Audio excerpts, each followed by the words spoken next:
Oh, hi. Hi, how are you? Welcome back to my show. You'll remember that this is called Have I Told You the One About? A show of true stories for adults. This is my second anniversary. It's been 14 days. It's been 2 weeks, bitches. 2 weeks. Hip hip hooray. And tonight on Have I Told You the One About How I Met My Hubby? This is one of my favorite stories because it's about my hubby. But in order for you to know how amazing it is that anybody would want to marry me, I need to tell you how I was the loneliest fag in the world. In all of Vancouver, you couldn't have found a lonelier fag than me. It's true. My friends would say that. They'd be like, you know what? You are so fucking desperate. I was a very lonely gay guy. There are only so many sissies in the world. There are only so many gay men who have substance to appreciate a sissy. And I moved from Toronto to Vancouver because Toronto was mean to me. It didn't like me. And Vancouver was really great to me. I had all kinds of friends, but I didn't have a boyfriend. And I looked and looked and looked and looked and looked, and I had a few false starts. And then I got this boyfriend who was amazing. He was so great. On the first date, I thought, oh, yeah, I'm going to marry this guy. It was ridiculous, was so stupid. Anyways, we dated for 9 months and he broke up with me. And that was the best thing he probably could have done for me. And he was very nice about it. His name was Patrick. So we'll say hi to Patrick just in case. He's probably watching. Anyways, but when he broke up with me, just a little while after that, my dad died. And you probably heard that story. So it was a really shit year. I was also going up for tenure, I think. Was that right? No, was that the tenure year? Anyways, it was a really intense year. Work was really intense. Everything was intense. Well, I was going up for reappointment at my job, which is like, are we going to renew your contract? So it was a very intense year. And so Patrick broke up with me. My dad lost his leg and then he died. And I was just at 42 years old. I thought, okay, I'm going to be single forever, whatever. But I went on this trip to Vancouver. From Vancouver. I was living in Vancouver. I went on this trip to Toronto. What for? I was trying to think what for. That's why I said the wrong city. Oh God, I don't know. It must have been a conference or something. Anyways, and I have a whole bunch of friends there. And I was staying just for a night. I stayed with a friend that I've never stayed with before and I've never stayed with since. It was just some random. I decided to stay at my friend Paul's house. He's great. He's a great friend. We used to live together. I just had other people I stayed with because they lived more central. Anyway, so I stayed out kind of in the boonies with my friend. And this guy sends me a message, sends me this text saying, "Oh, you make Kelowna sound like it's a lot of fun." And I was a little bit stoned in Toronto at this time, and I thought to myself, "Okay, I don't quite understand. Did I talk to this guy and I just don't remember? Like, how does he?" Anyway, so I wrote him and I was like, "I don't understand how did we talk about Kelowna and I just forgot that we met?" And he was like, no, you have it in your profile. Like we were in a little dating app and it had my dating app said Kelowna and I like to go camping and skiing and fishing, though I don't fish anymore, but I used to like fishing. So I said fishing in case I found a fisherman and swimming in the lake and being, whatever, running and just the things that I do. I have a really great lifestyle. So I just listed my lifestyle and it really suited him. So he sent me a note.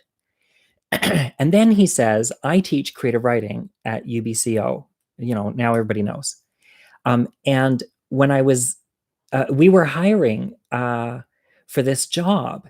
And so he said to me, oh, I just applied for a job in Kelowna and you make it sound really interesting. And I was like, oh, what job? And he said, teaching French. And that was our job. And I was like, oh, where? And he said, UBCO. And I was like, well, that's weird because I'm in that faculty. That's my faculty. He was like, no kidding. That's so weird. And so we chit chat. And I call myself to my students Mama Michael because I like to take care of people. If you have a problem, you should tell me and I'll try to fix it. It's terrible. Terrible habit. But, it's gotten me all kinds of friends. And so being the generous person that I am, where I overcommit, I say, oh, well, we should get together for a drink and we could just talk about the job. Because if you get an interview, you never know. Then you know somebody there and it's a queer person there, because I'm always looking out for the gays, for the queers, mostly the lesbians, but some gay men too with politics. Anyways, so he says, oh, yeah, sure, let's do that. That'd be great. I totally didn't think it was a date. He was 9 years younger than me. He was super fucking hot. He was so adorable and sexy. And so I really just thought we were going to get together for drinks.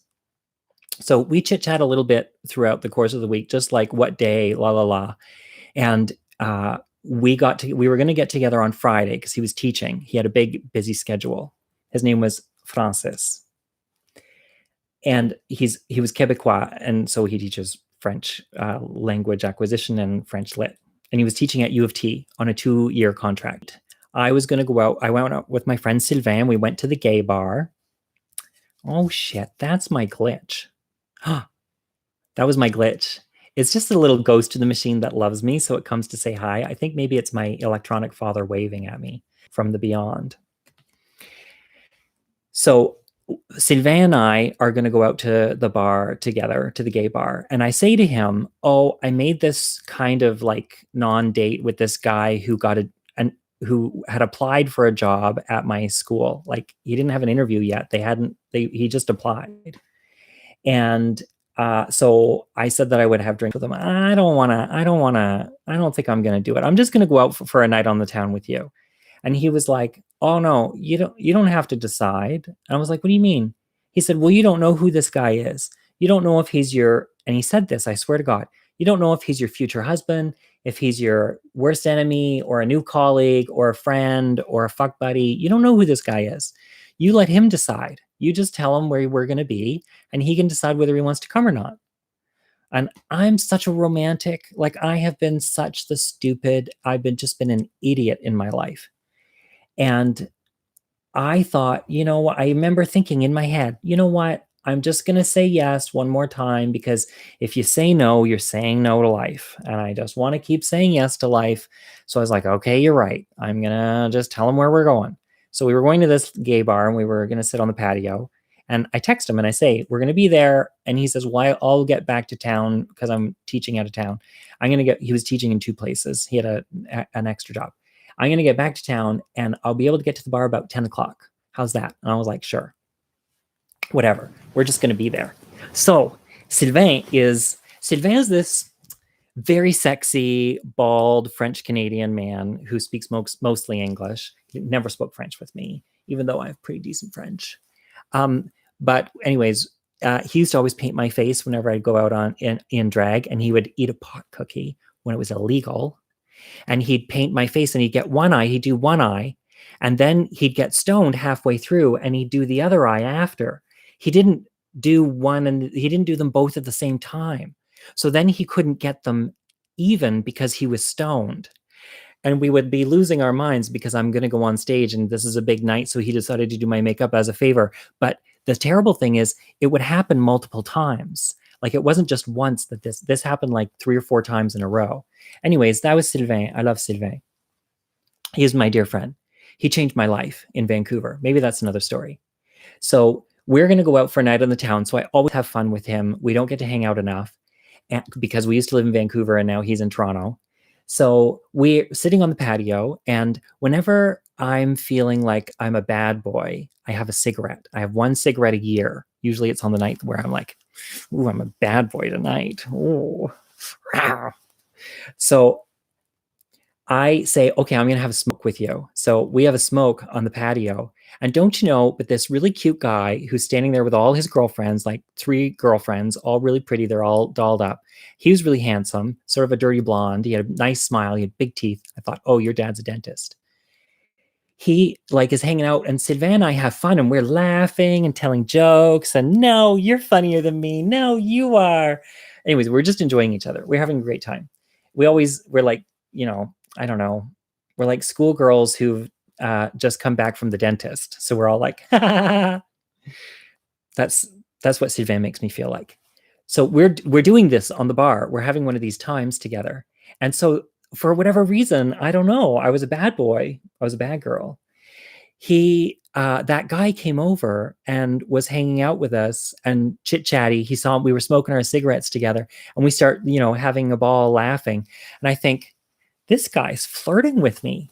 Like, let's just say I have had more men than I've had a great deal number of men in my youth because I was lonely. Anyways, and I could probably count on two hands the number of times somebody's picked me up in a bar. Like, it just doesn't happen in the gay world, or it happens to other people. It happens to, I don't know, people who take their shirts off and have muscles. It doesn't happen to geeks, or it doesn't happen to this geek. Anyways, so to be in a bar and have somebody hit on me, I was like, what the HE double toothpicks is going on? This is so weird. And so I was having a lot of fun. I was just being myself. We were laughing. And in walks Francis. He comes along the little path. I see him. There's a little, like, we're on a dais. The patio is about 5 feet off the ground. So he's down below us, and I see him walking in. I'm like, oh, there he is. And I give him a little smile, like, hey, that's me. I'm here. And he gives me a little smile, like, oh, yeah, I see you up there. And I was like, Jesus, I said to Sylvain, Jesus, he's cute. And he was like, oh my God, yeah. So anyways, he comes in, Francis comes in, and we start talking, and we just talk.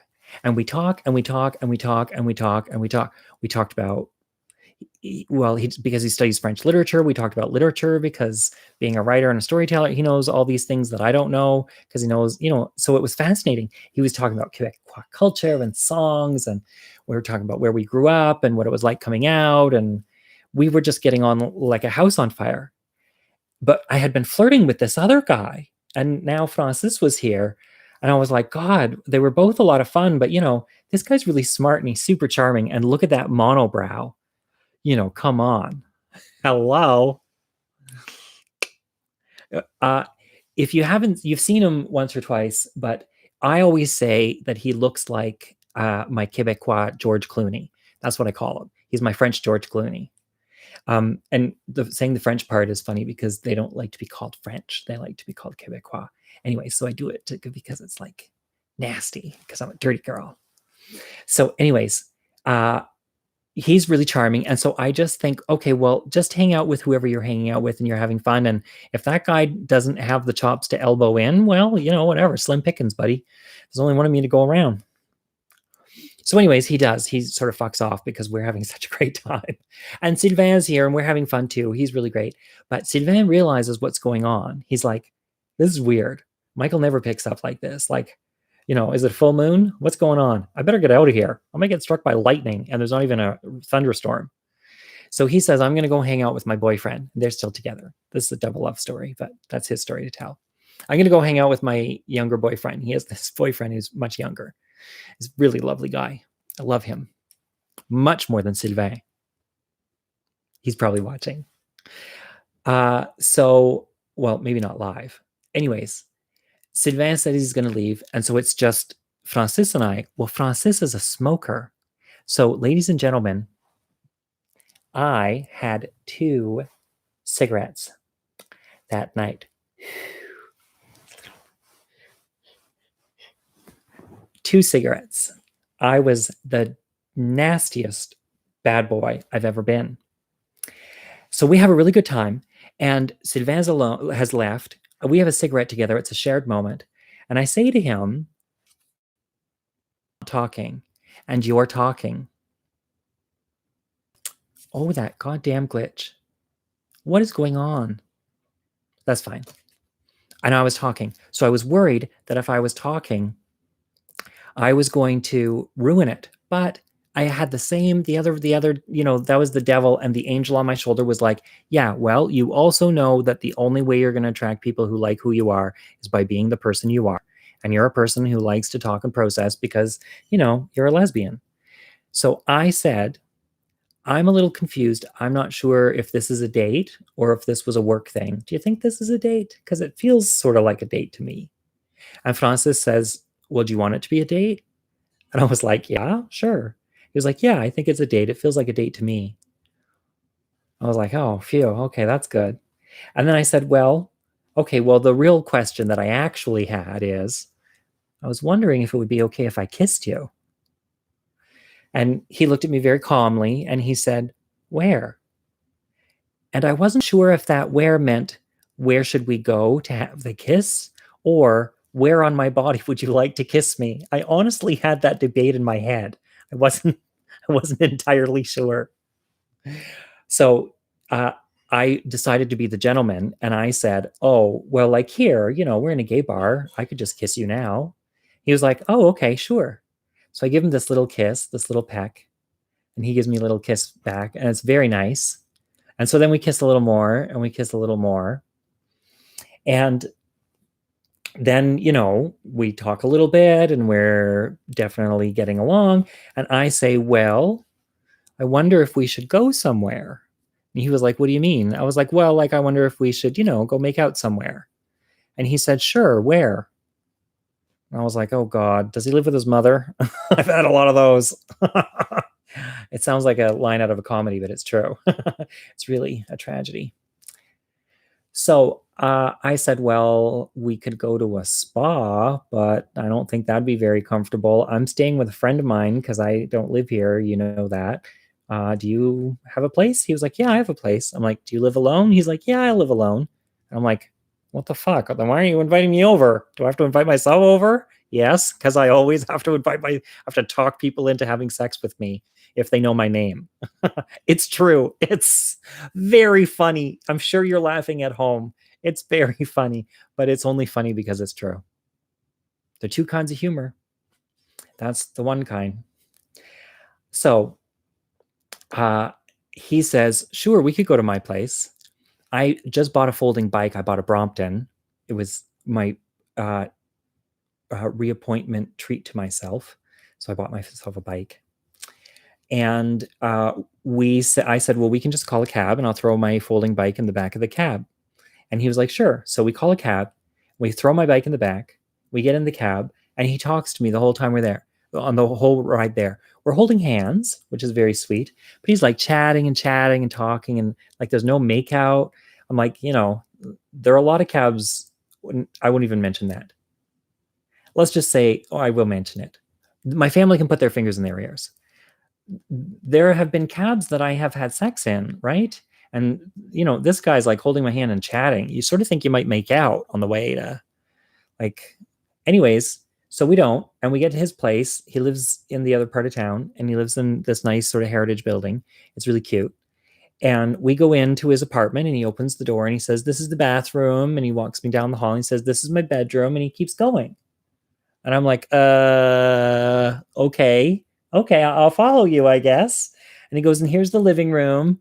And I was like, "Oh, it's really nice. I really like that lamp." "Oh, yeah, that lamp. I got that lamp at this place and it cost me this much money and I've had it this long. And oh, yeah, that was like this ashtray. If you like old things, this ashtray, la, la, la, da, da, da, da, da.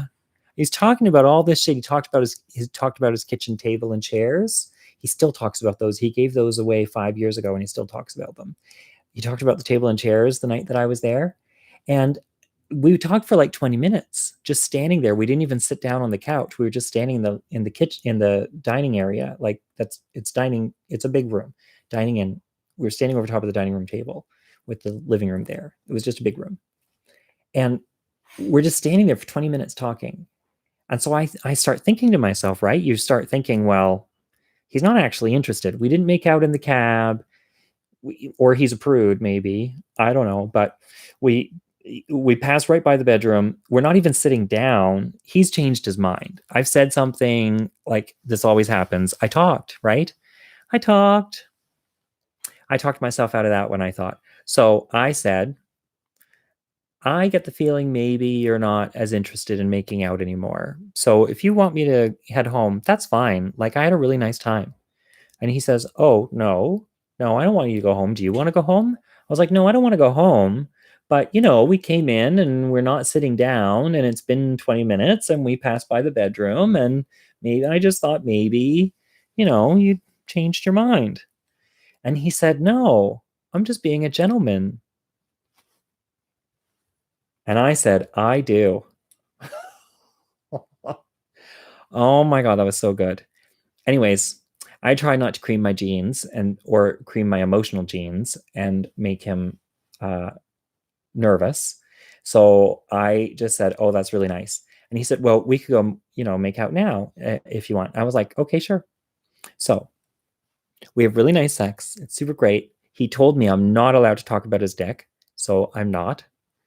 We're going to move on and say, in the morning, we had a really great time.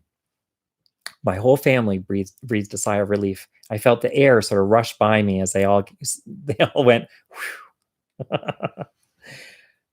In the morning, we have this, like, he's so easy to talk to. There's no awkwardness. There's no weirdness. There's no backing away. There's no like, oh, I'm sorry that I was intimate with you and now I can't look you in the eyes, which I've never experienced before.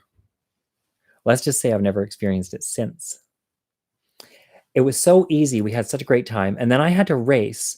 I had to rush off because I was meeting my friend that I was staying with. I had to pick up my stuff and say goodbye to him. And then I was jumping on a plane and flying home. So I did. I jumped on a plane and I flew to Kelowna, and my sister and brother-in-law were on that plane with me. They were coming for a visit. So we had arranged it so that they had from Cornwall, they flew out of Ottawa. So they had a stopover in Toronto, and then we flew direct. There was a direct from Toronto to Kelowna. So we are hanging out on the plane, and I say, I can't help myself. I never talk about sex with my sister. And I can't help myself. I say, okay, I met this guy. I just want to tell you I had a one night stand with this guy, and it was very exciting. And she was like, oh, yeah. Well, and so I told her the story that I just told you. And she was like, oh, well, that's really nice. I'm like, yeah, but he lives in Toronto. And two times before, I'm not going to go and make this a 25 more minute story, but I'm just going to tell you in very brief terms. Two times before, I met this guy who we smoked a lot of drugs and we had really great sex, and he came to visit me, and it turns out he was an addict. He was addicted to everything, probably coke, marijuana for sure, coffee all day, and sugar, like just and cigarettes. It was anyways, it was intense. So that didn't go great. And this other guy who ended up being sort of a TV star, this little like TV show, he came to visit and it just didn't work. We had a one night stand and he came to visit and he was really lovely. But when he visited, every time we stopped somewhere, he would kiss me. Like he kissed me every time we went to a museum, and every time we opened a door, he would kiss me before we went through the door. And he'd kiss me if we like every little moment was a ritualized kiss. If we got stopped at the light, we would kiss. I don't know, I love kissing, but it just felt so intense. And it didn't end, that didn't go well either. Both those things ended, and I thought, okay, well, three strikes, you're out. But whatever. So I tell my sister this happened because why not get excited if you're going to be excited? And Francis and I sent messages back and forth. He wrote me little poems in French. He's never written me poems since, but I want to say he wrote me little poems in French, and it was divine. And I just, and we had FaceTime chats and everything. It was sort of like, you and I sitting here, except I didn't dress up for him. I tried to just be myself. And then he said, when my sister was still there, so she was only there a week, so it was within the first week, he said, well, I have 5 days off in 2 weeks from now. I could come out for a visit. And I was like, oh yeah, well, let me think about that. That could be great. And so, I hung up the phone, and my sister was still there, so it was within the first week. And I told her what had just happened. And she said, well, what do you feel like saying? And I said, well, I want to say yes.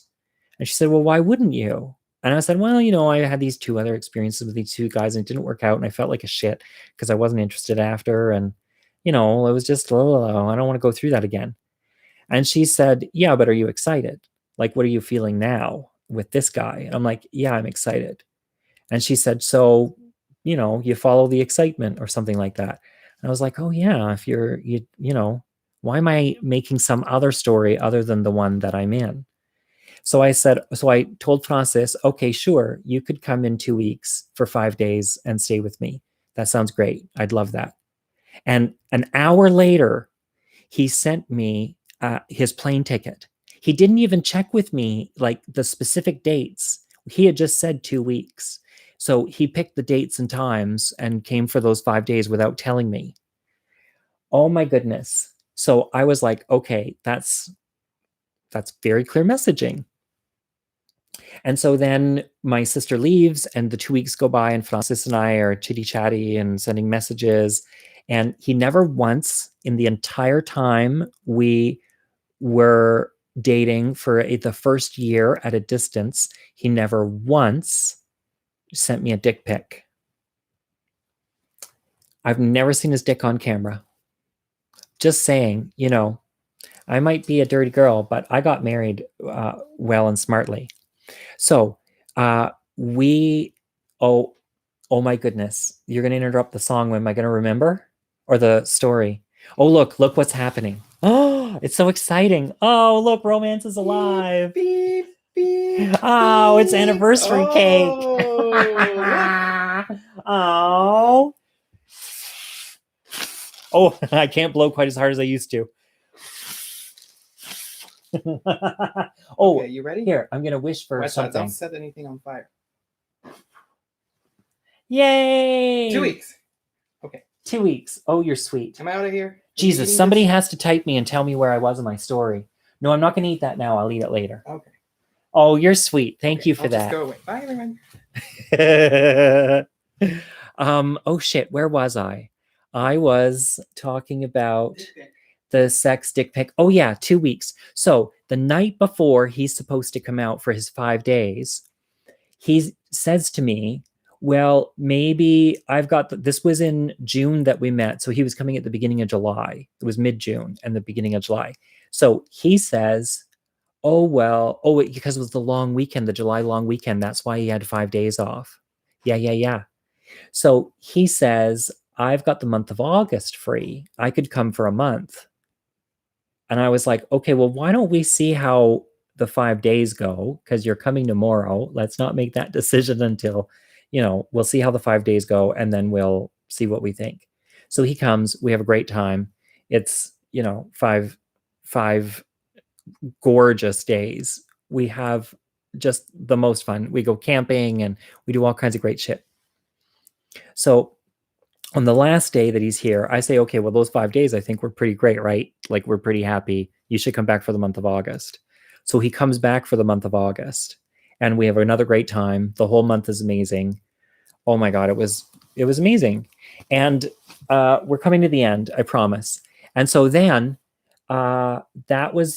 he's there for the month of August, and we did some back and forth, and he comes out at Christmas time, and it's Christmas. Oh, you want the whole story. What else? He's going to be out for Christmas in Kelowna for the month.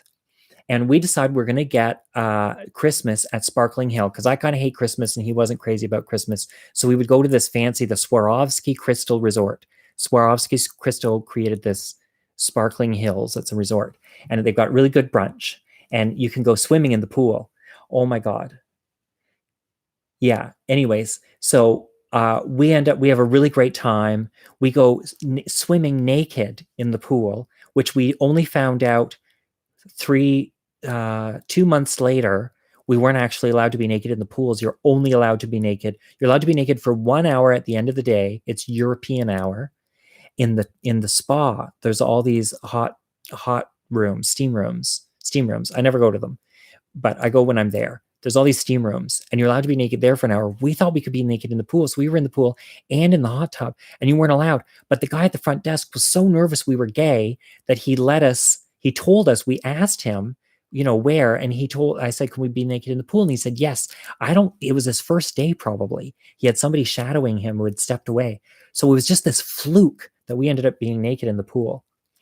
And that evening was Christmas Eve, and we decided that we were going to open up our gifts Christmas Eve. We weren't going to wait till Christmas Day. Fuck it.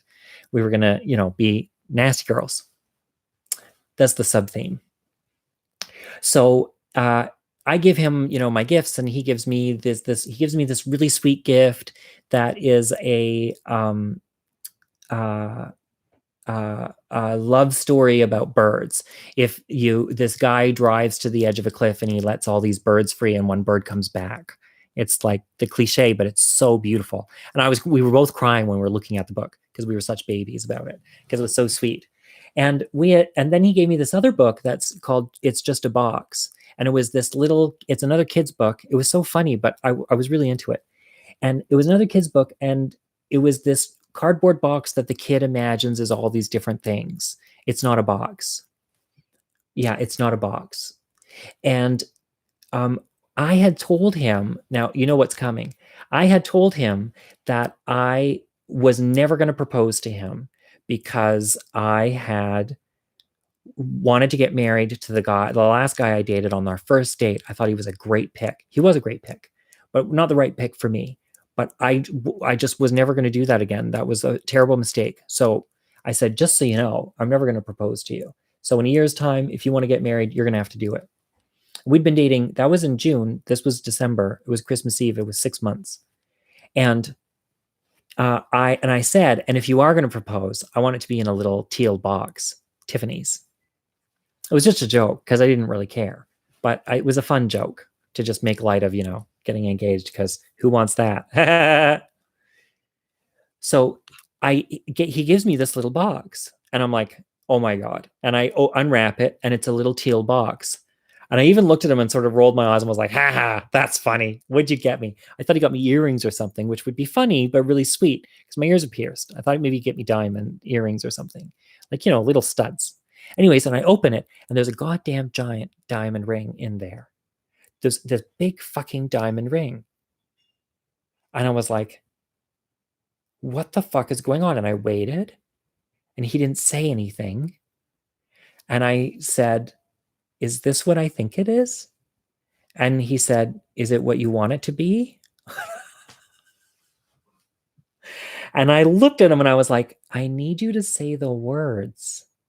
I think I said it nicer than that. I tried really hard to say it nice because it was an important moment not to fuck it up. I said, I need you to say the words. And he said, do you want to get married to me? And I was like, yes. And then I was all blubbery and he was blubbery. And when we stopped blubbering, I looked at him very seriously and I said, have you ever proposed to somebody before? And he was like, no. I was like, has anybody proposed to you before? And he was like, no. I was like, so you've never been engaged? And he was like, no. I'm like, okay. And he was like, why? I'm like, I said, I just want to make sure that this isn't a thing that you do. Like maybe you've been engaged 3 times. And so I need to know where it is on the measure of seriousness. And he looked at me and he said, well, are you not sure? Oh, I said, I'm not, I want to make sure you're sure. And he said, well, are you not sure? And I said, oh no, I'm sure. I'm sure this is a great idea. And he said, yeah, I feel the same way. And I know that it's a big deal for you. And I just want you to know that this is my intention and you're amazing. And now we don't have to worry about it.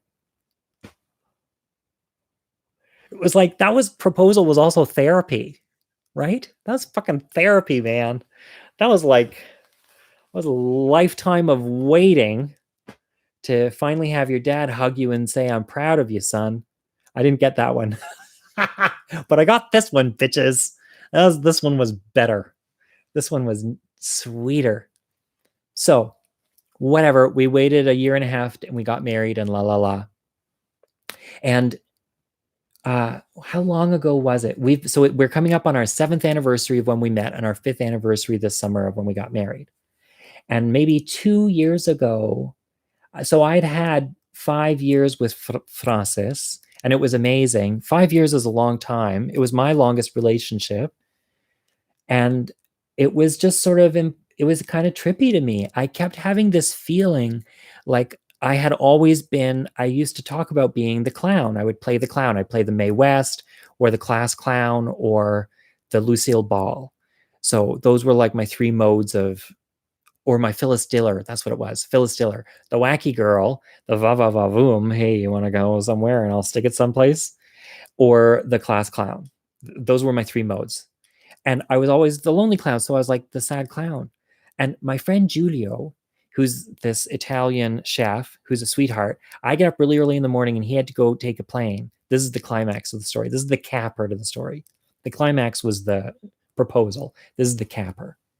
And Giulio says, I'm going to be taking this really early flight. And I say, oh, I'll drive you because I'm up. How early? And he was like, oh, I have to leave at 5:30. I'm like, oh, that's easy. I woke up at 4:30 this morning, as a matter of fact. I've been up since 4:30. I still look pretty good. It's the feathers. Uh, I say 5:30 is nothing. I can get you at 5:30, no problem. He was like, you sure? And I'm like, yeah, for sure. So I pick him up and I drive him to the airport, and it's only about a 15-minute drive. And on the way there, he asks me, we're just chit chatting about stuff, and he asked me about my husband. And I don't know, he's just one of those guys that you say anything to. And I said, well, the really weird thing, he was saying what a great guy Francis was. Everybody loves Francis. It's great. I always say that it's better that people love Francis more than me, because you wouldn't want it the other way around. You wouldn't want people to think, oh, I love Michael. Too bad about his husband, right? You want people to be like, oh, I love Michael and I adore his husband. That's what you want. That's what I want. So he was saying how great he was, and I was like, oh yeah, he's so great. And I said, but the weird thing about being in a relationship, like, and being so happy, like, we're just happy all the time. Like, we have hard times, but they're also happy within those hard times because I really trust him. Like, it's weird how happy I am. I'm just not used to that, because I wrote a poem about this, how I feel like, or felt like, I was in the wrong story. And I said to Julio, yeah, I feel like I'm in the wrong story. I feel like I've always, I'm the lonely clown. And I've been the lonely clown for 20 years. And all of a sudden, I'm in a new storyline and I'm the romantic lead. And I said, it's just so disorienting. My life doesn't even feel like my life. And Julio, without missing a beat, says, yes, Michael, but I bet the whole time you were the sad, lonely clown, you were also the romantic lead. And it was like, it wasn't even like a door opening. It was like a whole wall got removed and there was nothing but sky in behind. It was like such clarity. And that is the power of story. That is how the same story told in the voice of, or the perspective of somebody else, you create a new frame and it's an entirely different story. That's some great fucking magic right there. Okay, so that was How I Met My Hubby. Man, am I full of love today. So I want to draw my story for tomorrow from the Sing It With Me. You know the tune by now. Magic Story Bag. Okay, I'm mixing it up. There's still a whole bunch of, look, all those stories. Who knows what that is? That said prom night. I'm going to mix them around, so I don't know. If I get prom night, it's just a coincidence. Oh, oh, ooh, this story. Okay, you better. This story. The neighbor. And that's really how you say it. The neighbor. The neighbor. Have I told you the one about the neighbor? That's tomorrow night. Don't forget to hit that notification bell. Share, like, and subscribe. And I just want to say that you're amazing people. You're doing a great job. The Prime Minister himself. Oh, no, wait. I have one piece of news. Oh, you're going to love this. So after my prank story, one of my friends wrote me, maybe you saw it, but one of my old friends wrote me. I've lost track of where he was, but I guess he's in the Okanagan. He said, hey, that pranks night, I actually got, oh shit, what's his name? Shit. Furnish, Daniel Furnish. I'm a terrible human being. Now I can't, I lost the detail from my own story. Anyways, it's Elton John's partner. His mother lives here. So my friend works for Elton John's mother-in-law, and she didn't like my joke. So I'm sorry. That was not meant to be mean to Elton John. Everybody loves Elton John. Jesus Christ, are you kidding me? Elton John, that you show people respect by taking the piss out of them. You have to take a little chink and like chew it up and swallow. It's like chewing gum. It's like, got a little bit of Elton John tonight. Oof, feels good. Anyways, so that was funny. And Oh, I lost where I was before. The neighbor, selfie time. Oh, yeah. And now we're at selfie time. I think I might have forgot something, but who cares? Whatever. You love me. I love you. I had a really great time. Thanks for listening to one of my favorite stories. And tomorrow, it's intense.